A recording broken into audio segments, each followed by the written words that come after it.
गली टेम्पो के ड्राइवर ह झटका मारला सखी। तो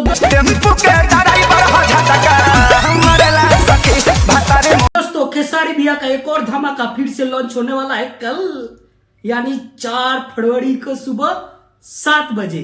दोस्तों आपको मैं बता दूं कि उसका पोस्टर लॉन्च कर दिया गया। देख लीजिए क्या पोस्टर में धमाल है कि टेम्पो के ड्राइवर 2। तो दोस्तों ये गाना लिखे हुए हैं अपना कृष्णा बेदर्दी जी, और जानते ही है कि आप अखिलेश बाबा का गाना जो आया था वो कहर मचाने वाला था, लेकिन वो थोड़ा चूक हो गया।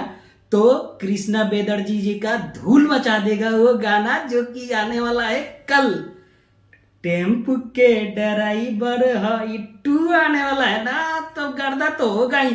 तो दोस्तों इस गाना को केवल खेसारी भैया ने गाना गाया है और इनके साथ में नजर आएंगी मुस्कान जायसवाल जी। इस गाना को कल लॉन्च किया जाएगा वेब म्यूजिक प्रेजेंट पे। तो आप सब रेडी रहिएगा सुबह 7 बजे और गाना का आनंद लीजिएगा। और मैं भी वीडियो बनाऊंगा कि कैसा है गाना। आप पोस्टर देखे ही होंगे, तो पोस्टर देखकर क्या लग रहा है आप लोग एक बार कमेंट में जरूर बताइएगा।